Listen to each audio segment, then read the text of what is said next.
Chaque année, ils sont des milliers à observer des phénomènes étranges dans le ciel.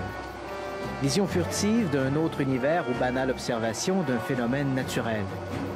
C'est l'enquête et le souci de connaître la vérité qui déterminera l'étiquette à adopter.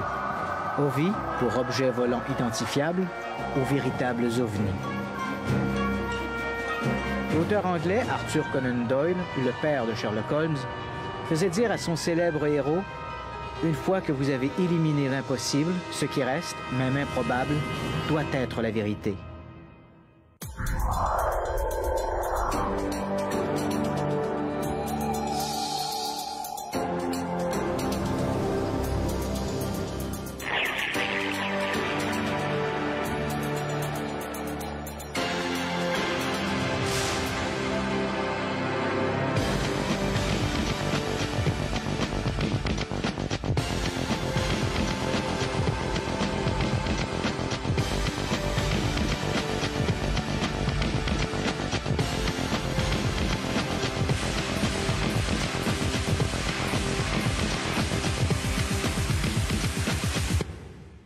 Les discussions sur la nature des ovnis restent étroitement polarisées entre les partisans et les adversaires d'une unique interprétation, l'hypothèse extraterrestre. Cette fixation a appauvri le débat et empêché que l'on examine des possibilités alternatives. En 1997, sur l'initiative du milliardaire américain Lawrence Rockefeller, des scientifiques réputés se sont réunis à Pocantico, au New Jersey, pour y discuter des ovnis. Depuis 1969, donc depuis la fin des grandes enquêtes de l'armée de l'air américaine sur le sujet, c'était la première fois qu'un panel de scientifiques se regroupait autour du dossier des ovnis. Ces discussions, supervisées par l'astrophysicien Peter Sturrock, ont ramené ces étranges manifestations sur le devant de la scène académique.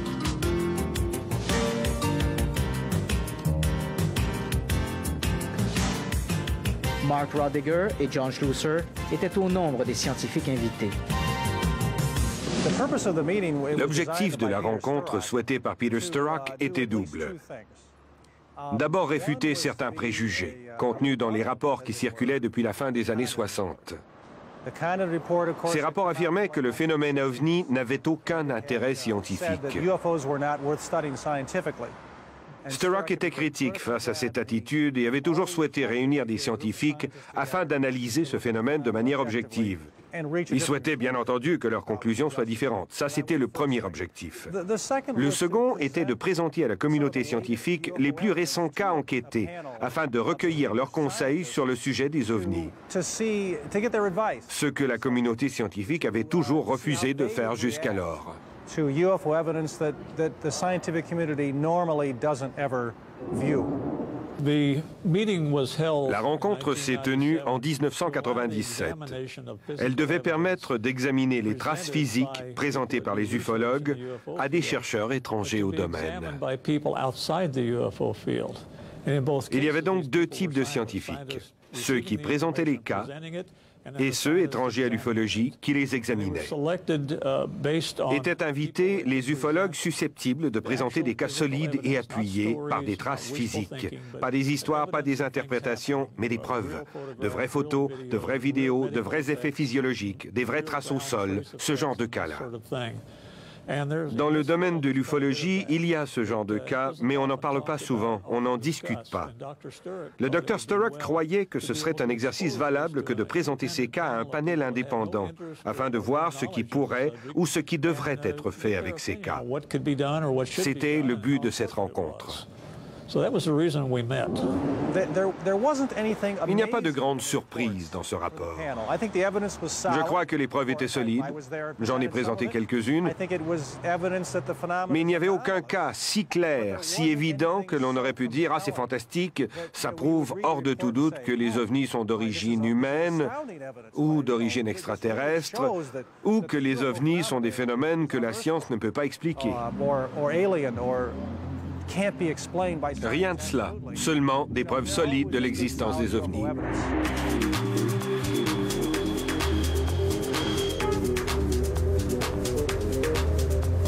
Les scientifiques réunis à Pocantico en sont arrivés à la conclusion que le problème des ovnis n'est pas simple. Il n'est certainement pas le résultat d'un phénomène général et unique. Le rapport ajoute que chaque observation inexpliquée offre à la communauté scientifique la possibilité de faire des découvertes scientifiques tirées de l'étude de ces phénomènes. Mais sur le terrain, la principale difficulté dans l'étude des ovnis, c'est d'abord d'apprendre à isoler le bruit du signal. Au fil des ans, le dossier des ovnis est devenu un tel fourre-tout qu'il faut maintenant s'astreindre à un long travail de décantage si l'on souhaite tirer des preuves significatives dissimulées dans ces rapports. De 1991 à 1994, Nick Pope a été chargé par le gouvernement britannique d'évaluer l'ensemble des observations d'ovnis enregistrées par son ministère de la Défense. Ce fonctionnaire a ainsi été aux premières loges pour jauger de la qualité des témoignages reçus.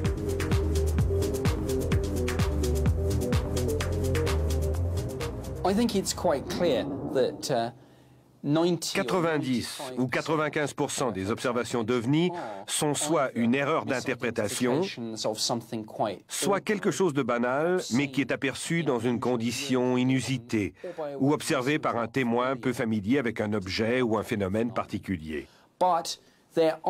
Mais il existe des cas solides. Il y en a eu dès le début de notre enquête officielle. Et c'est aussi vrai pour les Américains dans leur projet Blue Book que pour nous, les Britanniques. Il y a des observations inexplicables, de bonnes observations. Je ne parle pas des cas sans données suffisantes.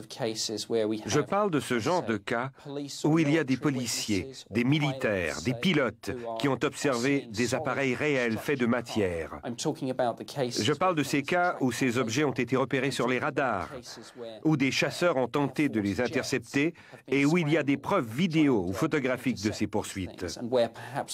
Je parle des cas analysés sérieusement, où l'image a été correctement optimisée. Quand je regarde ces cas, je suis enclin à être favorable à une hypothèse extraterrestre.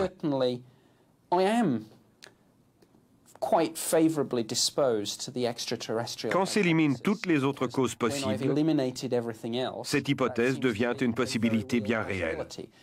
Est-ce que j'en ai la preuve? Non. Mais j'ai de bons indices. La démarche UFO, elle part d'un fait qui est incontestable. C'est l'existence de milliers, voire plus, de témoignages et d'enregistrements. Cette chose-là, elle existe. Les témoignages et les enregistrements, ils existent. Maintenant, il s'agit de les expliquer. Alors, à partir de là, on peut se dire, ils sont tous faux ou tous vrais avec une seule explication. Ça me paraît extrêmement simpliste. La réalité est forcément ailleurs. C'est que certes, la grande majorité est fausse. La preuve, c'est que lorsque nous travaillons, nous démontrons assez facilement que la grande majorité des cas sont explicables, la plupart du temps par des erreurs de bonne foi faites par les gens, de temps en temps par des erreurs voulues et des tricheries. En fait, le témoignage, il intervient, et ça je tiens à souligner, il intervient lorsque quelqu'un de toute bonne foi n'arrive pas à comprendre un événement devant lequel il est confronté et il va se rendre dans une brigade de gendarmerie pour essayer simplement d'avoir une réponse à une question. Et quand on regarde également très précisément ce que représente le canular dans tous ces témoignages, ça ne représente pratiquement zéro. On a peut-être 1 pour 1000 de canulars par rapport à l'ensemble des témoignages qui ont été recueillis. Mais pour tous les autres, il n'y a aucune raison qu'elles aient une explication unique. Et la preuve, c'est qu'on découvre de temps en temps des choses nouvelles. On a découvert des phénomènes en haute atmosphère, comme le Sprite, il y a seulement quelques années, qui expliquent peut-être une partie des lueurs extrêmement étranges observées par des avions de temps en temps dans le ciel. Donc il y a forcément et certainement un certain nombre d'explications. Donc l'explication extraterrestre n'est qu'une projection que l'on a parce qu'il y a une tentation pour ça, il y a de bonnes raisons pour ça. C'est vrai que si on se penche sur le dossier, les dossiers aéronautiques et les prises de vue radar, si je puis dire, et les enregistrements radar qui semblent montrer des objets au comportement intelligent, etc., on est très tenté par ça, mais ce n'est un des aboutissements possibles et une des explications possibles. Hélas, dans la grande majorité des cas, les chercheurs n'ont pour sujet d'étude que des témoignages. Mais que valent réellement ces témoignages? Les rationalistes les discréditent sous prétexte que les témoignages à eux seuls sont sans valeur. Même si les témoignages doivent toujours être considérés avec une certaine prudence, ces récits n'en restent pas moins une source d'information tout à fait valable. Si les témoignages étaient réellement sans valeur, il faudrait fermer tous les tribunaux. Mais les critiques ajoutent que de toute façon, les témoins du phénomène OVNI, qu'il s'agisse de policiers ou même de pilotes, sont invariablement des gens peu familiers avec l'observation de phénomènes aériens. Il y a un argument qu'on oppose tout le temps à l'histoire des ovnis, c'est effectivement, notamment les scientifiques, les rationalistes plutôt qui interviennent sur le sujet, parce que je pense qu'il y a une différence entre les scientifiques qui travaillent en tant que chercheurs scientifiques et les rationalistes qui sont engagés, qui militent contre ces histoires. C'est vrai que souvent l'argument c'est de dire les astronomes ne voient pas d'ovnis, s'il y avait toutes ces choses que racontent les témoins, les scientifiques et notamment les astronomes en verraient. Le problème c'est que les astronomes voient des ovnis comme tout le monde. Et ça, on le sait effectivement. Bon, Peter Sturrock, qui est astrophysicien à Stanford, a fait une enquête en 1977 et qui l'a montré. Mais les autres sondages, notamment l'étude qu'avait faite Poher, à l'époque les statistiques de Poher, montraient qu'il y avait 5% d'astronomes parmi les témoins. Donc ils voient aussi des choses. Par contre, ce qui est clair, c'est que dans le cadre de leur travail, un astronome, qu'est-ce qu'il fait? Il ne regarde pas le ciel. Encore une fois, comme tous les scientifiques, il ne regarde pas la nature, il regarde ses instruments. Et un télescope, ça a un champ très réduit. Pour voir passer un ovni là-dedans, c'est comme voir passer un satellite, un météore ou un oiseau, c'est très rare. Et en plus, ils n'auront pas le temps ils ne peuvent pas pointer dessus, la chose passe, point à la ligne. Quand leur arrive de voir passer une météorite, ils voient passer une point, c'est tout. Donc, ce qui se passe, c'est qu'il arrive que des astronomes voient des choses dans le ciel, bizarres, mais c'est quand ils regardent le ciel, c'est-à-dire pas pendant leur travail d'astronome. Et là, il y a un vrai problème, c'est que, comment dire, on discute, on parle d'OVNI, on dit ça n'existe pas. Alors la question c'est pas est-ce que ça existe ou pas, mais on tient tout un tas d'arguments à partir d'une idée de la science qui est les scientifiques sont des observateurs de la nature et s'il se passait quelque chose, ils le verraient. Non, les scientifiques n'observent pas la nature. Les scientifiques produisent des faits dans des conditions de laboratoire qui sont des conditions artificielles très particulières qui ne correspondent pas à l'image qu'on a de la science en lisant les magazines de vulgarisation. La plupart des observations d'OVNI s'expliquent de façon tout à fait rationnelle. La perspective qu'un phénomène exotique puisse être réellement responsable d'une manifestation de type OVNI ne doit intervenir qu'après une analyse exhaustive des éléments rapportés. Or, dans cette évaluation, les pièges sont légion. Par exemple, et ce même s'ils ne peuvent représenter qu'un faible pourcentage des rapports, les ballons météorologiques sont d'excellents candidats, ces faux OVNI. Dans certains cas, même des observateurs aguerris, comme les pilotes civils ou militaires, se sont laissés berner par ces immenses sphères argentées. Don Ledger, un pilote civil canadien et co-auteur d'un livre sur les ovnis, Dark Object, s'est particulièrement intéressé aux observations rapportées par ses collègues. Il connaît bien les erreurs d'interprétation liées à l'observation d'un ballon-sonde, erreurs auxquelles s'ajoute bien sûr la sempiternelle planète Vénus, les avions, les aurores boréales, les météorites et les nuages lenticulaires. Habituellement, les grands ballons scientifiques sont vraiment très grands, parfois jusqu'à 300 pieds de diamètre, emplis d'hélium transportant de l'équipement scientifique. Les pilotes en font l'observation et nous recevons d'ailleurs des avertissements de Transport Canada à leur sujet à tous les 3 mois.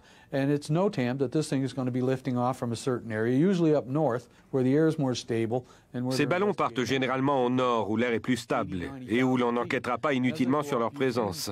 Ces ballons montent à 80 ou 90 000 pieds. Lorsqu'on les lance, ils ressemblent à un long bâton de baseball argenté. Ensuite, ils peuvent ressembler à un cornet de crème glacée ou à un parachute. Mais en haute altitude, ils se déploient et prennent de l'expansion à cause de la faible pression atmosphérique. Ils prennent la forme de gigantesques disques ovales argentés parce qu'ils sont fabriqués de millars. Ils peuvent contenir 4 millions de pieds cubes d'hélium. Ils peuvent demeurer dans la haute atmosphère pendant des jours, réfléchissant la lumière du soleil. Et c'est naturel que les gens les confondent avec des ovnis et rapportent aux autorités les avoir observés. On les retrouve ainsi souvent dans les rapports d'OVNI. Il n'y en a pas tant que ça. Les ballons-sondes, c'est lâché dans le Grand Nord du Québec. Les vents sont prédominants d'ouest. Venez pas me faire à croire à moins que ça part du nord sans venir au sud quand ça vente de l'ouest. On vient de régler la question.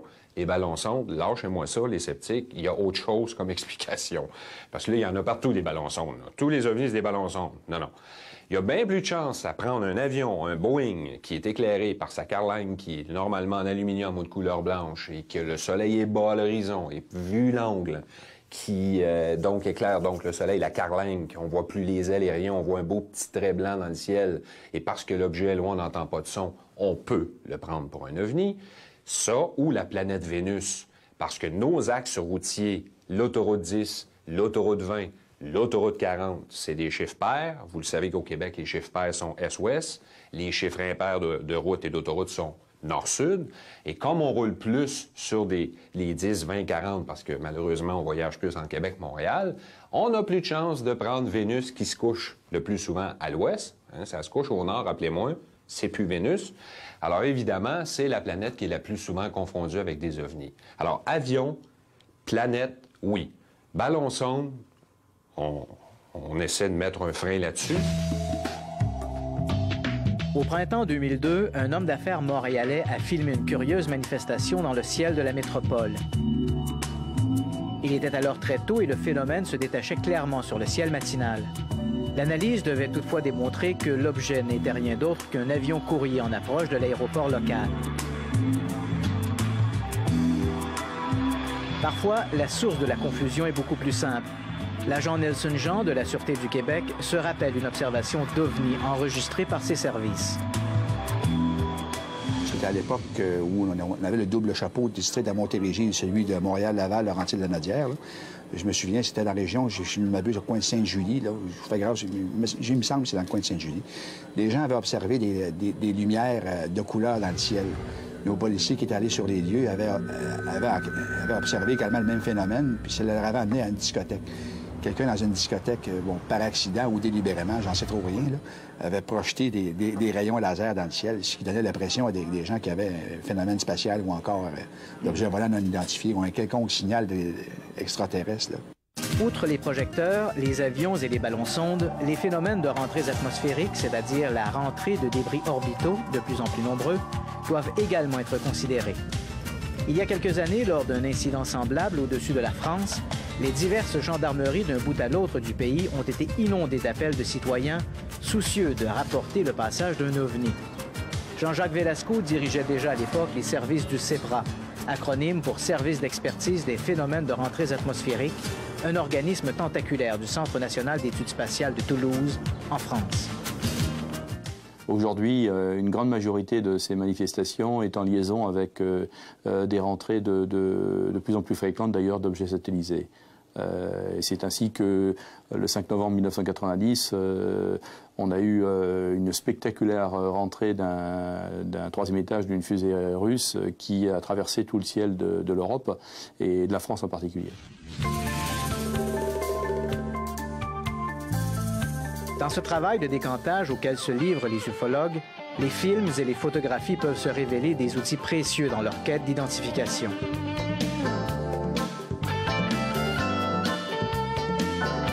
Mais là encore, un document visuel ne peut à lui seul constituer une preuve de la nature exotique des ovnis.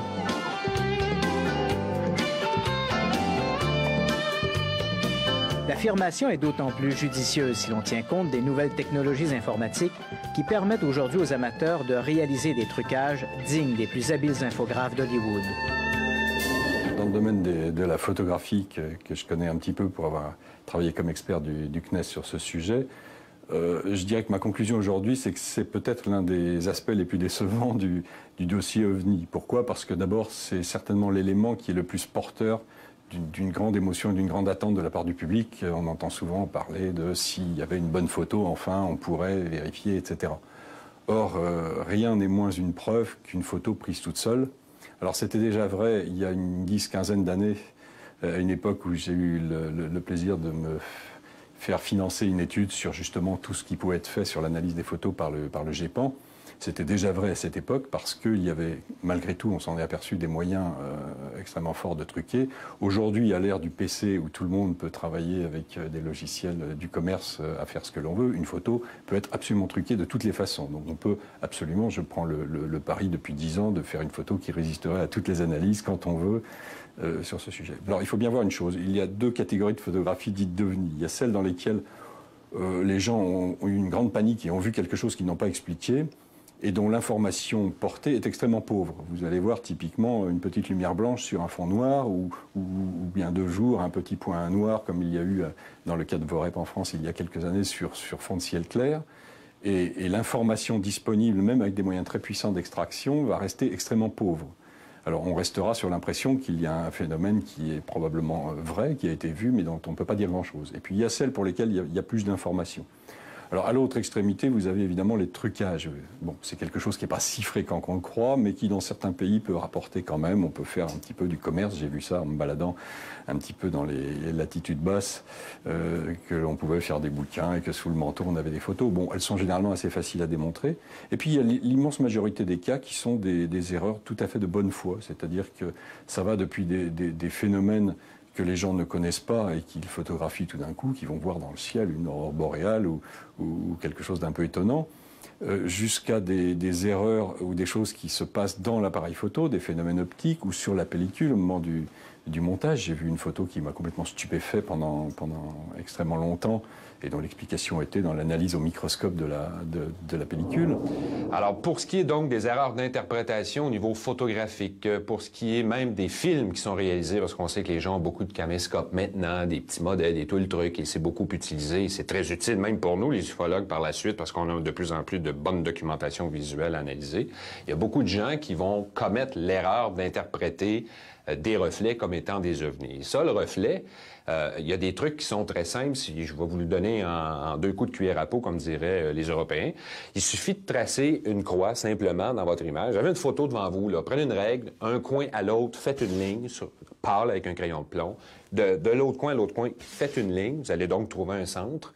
La source la plus lumineuse dans votre image, si c'est un reflet, elle va passer par le centre à égale distance à l'opposé. Le reflet sera là. Il ne peut pas être ailleurs. L'angle d'incidence égale l'angle de réflexion, c'est un principe optique très simple en physique, tout le monde sait ça. Alors ça, là, très souvent, les gens vont faire des photos à travers une vitre. Ils vont avoir une lentille de protection sur le 35 mm pour ne pas abîmer la lentille primaire. Cette fameuse lentille-là peut créer toutes sortes de reflets, de lampadaires de rue, une auto qui s'amène à distance, qu'on ne voit pas dans un petit champ réduit de visée en faisant une photo. L'auto s'en vient en parallèle de côté, elle éclaire le coin de la lentille, petit reflet, forme lenticulaire, j'ai photographié un ovni. Alors ça, c'est fréquent. Je vous dis pas que c'est toujours ça, mais avant de crier à la soucoupe volante qui arrive de Pluton, il faut d'abord s'assurer que tous les reflets potentiels possibles dans l'image sont éliminés avant de pouvoir parler d'un objet physique réel dans le ciel, et là, d'entrer dans ce que j'appelle le processus d'enquête, les calculs, les distances et tout le truc, pour connaître les dimensions de l'objet, éventuellement sa masse, sa couleur, bon, etc. Il arrive également que l'OVNI photographié ou filmé ne soit rien d'autre qu'un objet optique non identifié. Au début des années 1990, des images montrant des disques en encoche, des objets circulaires marqués sur leur pourtour d'entaille, rappelant vaguement le symbole du héros de bande dessinée Batman, se sont multipliées. Selon les rapports, les disques en coche avaient fait leur apparition au-dessus de la Belgique avant de gagner l'Espagne puis les États-Unis. Hélas, pour les amateurs de mystère, l'origine de ces ovnis n'a rien de bien fantastique. L'image n'est en fait que le résultat d'une défocalisation d'une source lumineuse intense, la Lune ou encore un lampadaire, sur la bague interne du mécanisme de mise au foyer des nouveaux caméscopes d'alors. Puisqu'il est question d'image, la Terre est aujourd'hui sous la surveillance constante des satellites. Chaque jour, ces espions célestes prennent des dizaines de photographies de la Terre. Comment expliquer alors l'absence de photos satellites montrant des ovnis? Un deuxième type d'erreur que font souvent les ufologues de bonne foi par rapport à l'image de satellites, ils disent, bon, mais enfin, s'il y a des satellites, s'il y a des ovnis qui tournent autour de la Terre, on devrait les voir de temps en temps sur une image de satellite. Alors, on ne se rend pas très bien compte quand on dit ça, qu'un satellite de télédétection qui tourne à une altitude genre 900 ou 1000 km et qui fait le tour de la Terre en 90 minutes, si on regarde le champ des photos qu'il peut prendre, c'est vraiment des tout petits points sur une énorme sphère. Et ceci à des instants extrêmement précis. Donc même si on avait une armée de 100 gros ovnis gigantesques posés sur la Terre pendant quelques heures, la probabilité pour qu'un satellite d'observation parmi les dizaines qui existent le prenne est extrêmement faible. Dans une démarche pour identifier l'inconnu, il arrive que certains ovnis échappent à toute explication rationnelle, du moins a priori. Par contre, cette incapacité à étiqueter correctement l'objet observé ne nous oblige pas pour autant à conclure ipso facto à une invasion extraterrestre. Est-il nécessaire de rappeler qu'un ovni n'est pas forcément synonyme d'engin interplanétaire? Jean-Pierre Farabaud a été ingénieur de recherche dans un laboratoire de physique de l'École polytechnique de France. Il y a quelques années, il a publié AVNI, les armes volantes non identifiées.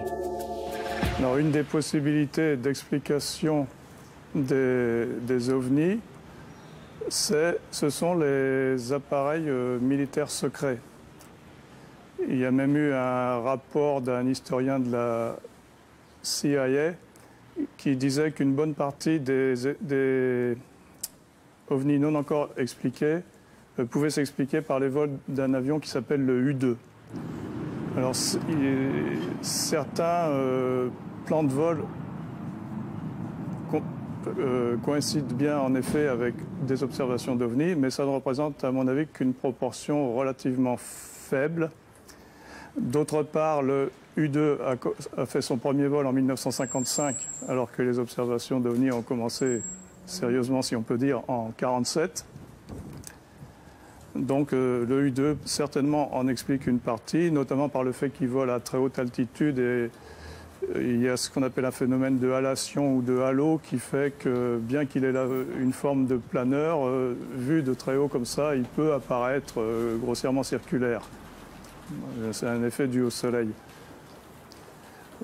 Mais donc il est apparu trop tard pour expliquer les observations des 8 premières années et d'autre part, seuls certains trajets de U-2 correspondent bien à des observations d'OVNI. Par la suite, il y a eu d'autres avions qui, en effet, auraient pu être pris pour des ovnis par le fait qu'eux aussi volent très haut et très vite. C'est ce qu'on appelle les Blackbirds. C'est un nom américain qui veut dire merle noir. Il y en a eu 2 successifs qui se ressemblaient beaucoup, le A-12 de la CIA et le SR-71 de l'Air Force. Mais là encore, le premier vol du A-12, c'était en 1962, donc ça ne peut pas expliquer ce qui s'est passé avant. Mais certainement, ça peut expliquer d'autres observations ultérieures, bien entendu. À l'époque où les ingénieurs du géant de l'aéronautique Lockheed travaillaient à la confection de l'avion espion U-2, des responsables des développements techniques de l'US Air Force imaginaient déjà un projet encore plus ambitieux, le projet Silverbug pour insectes argentés. L'idée était de construire un engin circulaire à décollage vertical capable de voler à 20 000 mètres d'altitude et d'atteindre des vitesses de l'ordre de Mach 3, 3 fois la vitesse du son. Pour son développement, le projet Silverbug a été confié aux ingénieurs de la compagnie canadienne Avro, conceptrice de l'éphémère avion Arrow CF-105. L'Avrocar a été développé par la compagnie qui a conçu le Arrow, ce chasseur qui avait été commandé puis annulé par le gouvernement canadien. Déjà à l'époque du Arrow, la compagnie travaillait sur un prototype circulaire capable de s'envoler verticalement.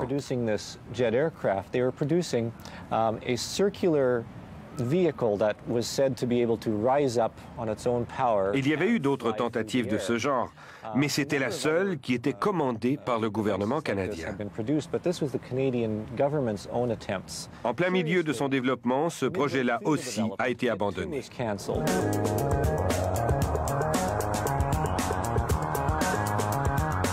Incapable de dépasser 1,50 m d'altitude, l'Avrocar n'a jamais atteint les objectifs fixés. Les problèmes de stabilité rendaient même son pilotage hasardeux. En 1961, le projet Silverbug a été abandonné et l'un des 2 modèles jamais construits trône misérablement à l'entrée du centre des transports de l'armée américaine en Virginie. Certaines histoires d'OVNI ont-elles pu être inspirées par des vols d'essai de l'Avrocar ou d'autres prototypes secrets aux lignes aérodynamiques insolites, comme l'aile volante YB-49 ou le V-173, surnommé la crêpe volante, ou plus récemment par les vols du chasseur furtif F-117A ou du bombardier B-2, aux formes particulièrement inhabituelles. Plusieurs observations récentes d'OVNI seraient dues, selon les rumeurs, à un prototype secret mis en chantier dans la mythique Zone 51, un appareil triangulaire au nom de code Aurora. Les rumeurs sur l'existence d'Aurora ont été propagées par une revue très sérieuse, en principe, qui est donc Aviation Week and Space Technology, dont j'ai déjà parlé. Il y a eu un article en 1990 où ils ont fait état de plus de 40 observations ou recoupements téléphoniques par contact avec leurs sources militaires, etc., qui auraient prouvé l'existence de cet avion capable de voler à une vitesse assez fantastique. On parle de Mach 5 à Mach 8, à une altitude extraordinaire, encore bien plus haut que les Blackbird. On en a beaucoup parlé. À partir de l'année 91 et pendant peut-être 1 ou 2 ans, on a aussi détecté ce qu'on appelait des tremblements de ciel. C'est-à-dire que ça ressemblait à un tremblement de terre, mais ça venait d'en haut. Ça arrivait du Pacifique, sur la Californie, et ça se dirigeait vers, justement, la zone 51.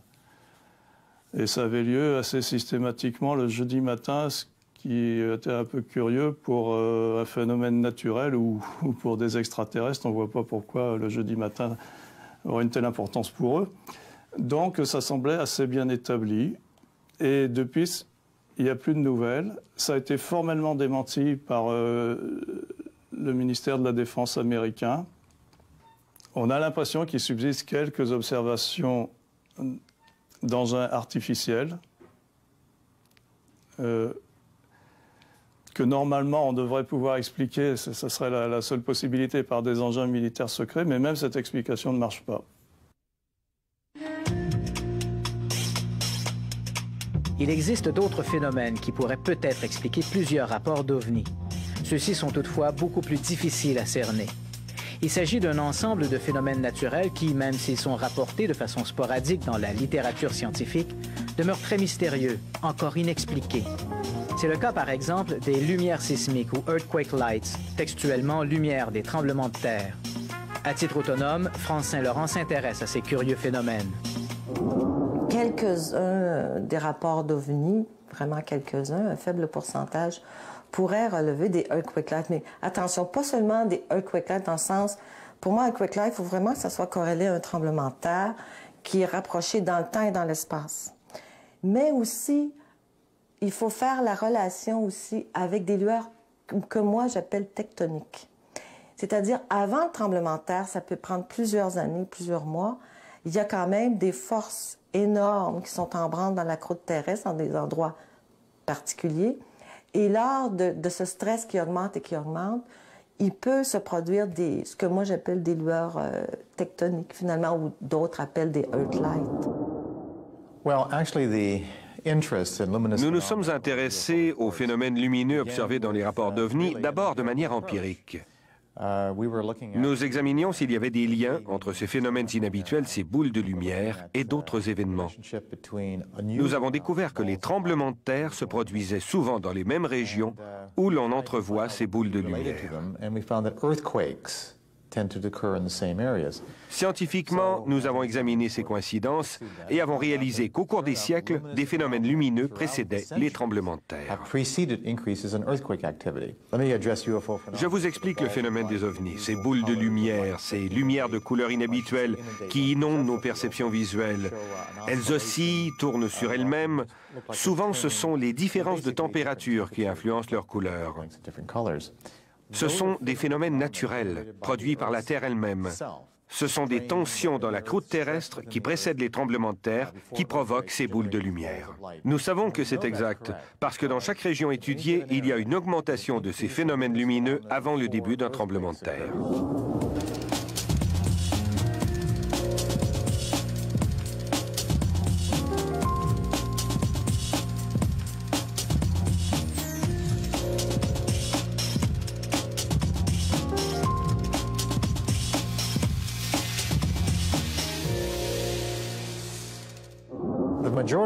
La majorité des phénomènes lumineux sont liés à un tremblement de terre imminent. La raison pour laquelle nous le savons, c'est que dans les régions où il y a des masses d'eau souterraines, des réservoirs naturels, ou dans les régions où on pompe de l'eau dans le sous-sol, comme par exemple pour diluer des liquides contaminés, il y a augmentation non seulement des activités sismiques, mais aussi des observations de phénomènes lumineux. Un très petit pourcentage de phénomènes lumineux est associé à des gens affirmant avoir vécu un contact avec des extraterrestres ou toute autre entité inconnue. On savait que pour observer ce qu'on observait, il fallait que le champ électrique, le champ terrestre, électrique soit devenu très, très fort pour provoquer les luminosités dans l'atmosphère. On savait ça. Maintenant, depuis 1960-70, les scientifiques ont essayé de trouver le mécanisme pouvant expliquer ces décharges lumineuses dans l'atmosphère. Ils ont émis des hypothèses. Certains ont fait des recherches en laboratoire. Mais souvent, ce qui arrivait, c'est que leur théorie pouvait expliquer une partie de ce qui était observé. Il y avait des lacunes. Mais c'est pas grave, c'est tout à fait normal. C'était le début de la recherche dans ce domaine-là. Une chose que nous savons, c'est que les tensions des plaques tectoniques sont distribuées le long des failles géologiques, souvent près des lits des rivières, sur le sommet des collines. Et un ensemble de phénomènes étranges sont observés. Les boules de lumière sont des phénomènes parmi d'autres. Il y a aussi les ultrasons que perçoivent les rats, les chiens. Parfois, ce sont des odeurs étranges. Parfois, c'est un refroidissement soudain ou au contraire une augmentation subite de la température créant des incendies spontanés. Si par malchance vous traversez de tels champs d'activité magnétique, cela va stimuler votre cerveau très directement. Et souvent, vous allez vivre l'expérience d'être pourchassé. Dans notre recherche, nous avons découvert qu'en présence de tels phénomènes que l'on associe aux ovnis, il y a une augmentation des autres phénomènes de perception paranormale. L'impression d'être pourchassé, des esprits frappeurs, des phénomènes étranges comme les ampoules électriques qui brûlent, des alternateurs de voitures qui cessent de fonctionner, des autos qui ne démarrent plus, un changement de comportement chez les gens, une tendance suicidaire accrue. Toutes ces choses sont fréquentes à l'approche de tremblements de terre.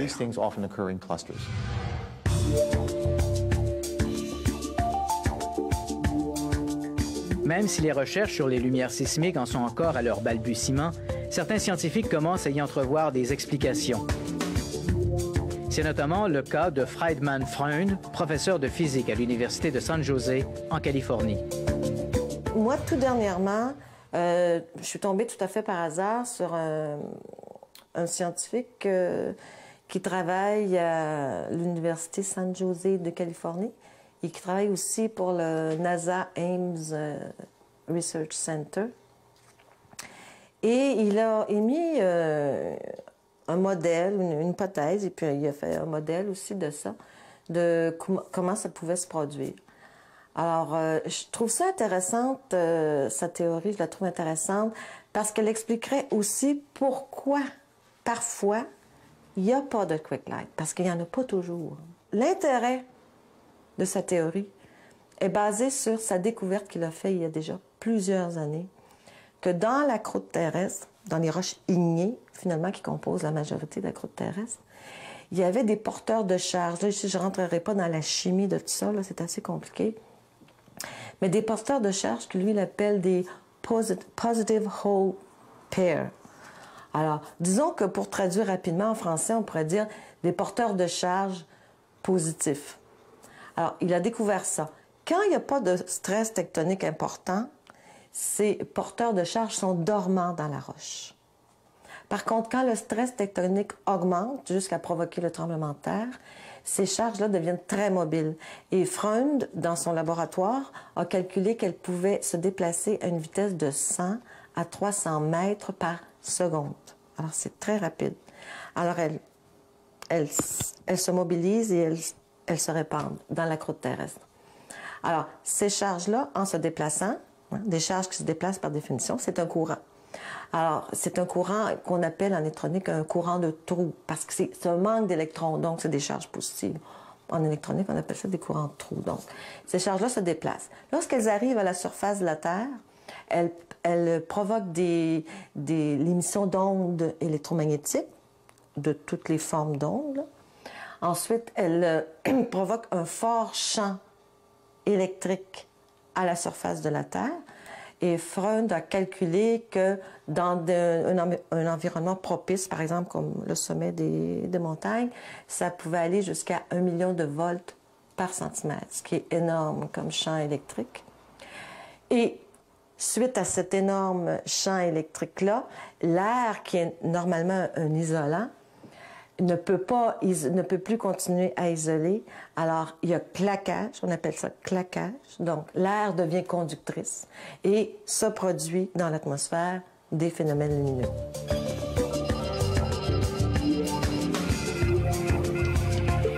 L'une des conclusions à laquelle sont arrivés les scientifiques réunis à Pocantico en 1997 est que les observations d'OVNI ne sont certainement pas l'expression d'un phénomène unique. Des recherches, comme celles menées par le Dr Michael Persinger de l'Université Laurentienne de Sudbury, montrent bien que l'évaluation de ces manifestations dépasse largement la simple notion du « j'y crois » ou « je n'y crois pas ». L'une des leçons de la science, c'est que sous le vocable phénomène lumineux, on inclut beaucoup trop de phénomènes distincts. À la fin du 19e siècle, le terme « avoir des vapeurs » s'appliquait tout autant pour décrire la pneumonie, l'emphysème, la tuberculose, le rhume, aussi bien que la grippe, et même le cancer. Ils utilisaient un terme unique décrivant une difficulté respiratoire.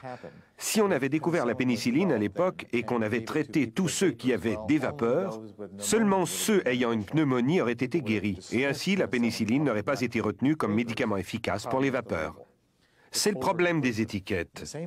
On inclut trop de choses. C'est la même chose avec le terme OVNI. Il inclut un ensemble de phénomènes étranges, dont plusieurs clairement sont des phénomènes naturels. Mais il en demeure qui exigent une ouverture d'esprit. Ce qui ne veut pas dire qu'on ne peut pas les mesurer. En science, tout est possible. Même le phénomène OVNI. Appelons-les plutôt phénomènes lumineux étranges. OVNI est devenu une étiquette qui provoque les préjugés. Des phénomènes lumineux étranges. Selon nos données, plus de 80% sont clairement liés aux tensions dans les plaques tectoniques. Pour les 20% restants non encore expliqués, nous devons conserver un esprit ouvert et accepter toutes les possibilités d'explication, incluant une intelligence extraterrestre.